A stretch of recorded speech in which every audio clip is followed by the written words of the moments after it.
തലച്ചുമടുമായി നടന്ന് തളരുന്നവർക്ക് താങ്ങായിരുന്നു അത്താണികൾ. പരസഹായം കൂടാതെ ചുമട് ഇറക്കി വെക്കാനും തിരികെ എടുത്തുകൊണ്ടു പോകാനും സഹായകരമായ സാഹചര്യം. ഒറ്റയ്ക്കുള്ള യാത്രയിൽ ഒരാളും സഹായത്തിനില്ലാത്ത സാഹചര്യത്തിലാണ് ആളുകൾ അത്താണികൾ നിർമ്മിച്ചത്. ഇന്ന് നാം ഒറ്റയ്ക്കല്ല, ഒരുമിച്ചാണ് ജീവിക്കുന്നത്.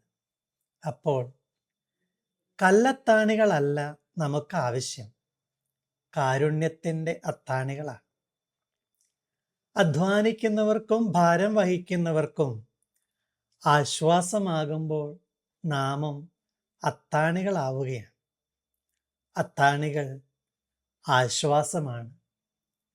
ഭാരം ഏറ്റെടുക്കുന്നു, ചുമട് താങ്ങുന്നു, കിതപ്പ് മാറ്റുന്നു, വിയർപ്പുണക്കുന്നു, ഊർജം പകരുന്നു, ഉല്ലാസം നൽകുന്നു.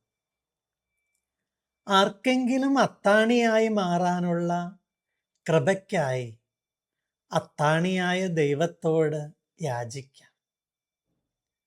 മണ്ണെ നമ്പി മരമിരുക്ക്, മരത്തെ നമ്പി കൊമ്പിരുക്ക്, കൊമ്പെ നമ്പി ഇലയിരിക്ക്, ഇലയെ നമ്പി പൂവിരിക്ക്, പൂവെ നമ്പി കായിരിക്ക്, കായെ നമ്പി നാം ഇരിക്കെ, നമ്മെ നമ്പി നാടിരിക്കെ എന്നാണല്ലോ.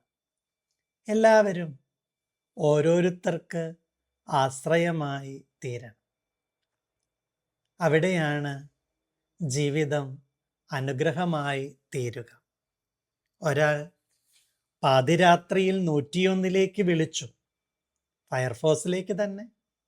എന്നിട്ട് പറയുകയാ, കണ്ണിലെ കൃഷ്ണമണി പോലെ കാക്കുന്നതാണ് ഞാൻ എൻ്റെ പൂന്തോട്ടം.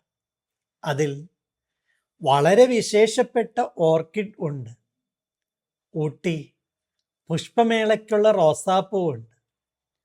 വലിയ പൈപ്പും പിടിച്ചുകൊണ്ട് ഓടുമ്പോൾ ഒന്ന് ശ്രദ്ധിക്കണേ. ഫയർഫോഴ്സ് ഉദ്യോഗസ്ഥന് അടിമുടി അരിശം കയറി. അയാൾ പറഞ്ഞു, കഥ നിർത്തി കാര്യം പറയടോ. അയാൾ പറഞ്ഞു, അയൽപക്കത്തെ വീടിന് തീ പിടിച്ചു. ആദ്യം പറയേണ്ടുന്നത് അതായിരുന്നില്ലേ? അയാളുടെ സ്വാർത്ഥത അതിന് അനുവദിച്ചില്ല പോലും. അത്താണിയാവാം, അഭയമാകാം, ആശ്വാസമാകാം. ദൈവം അനുഗ്രഹിക്കട്ടെ.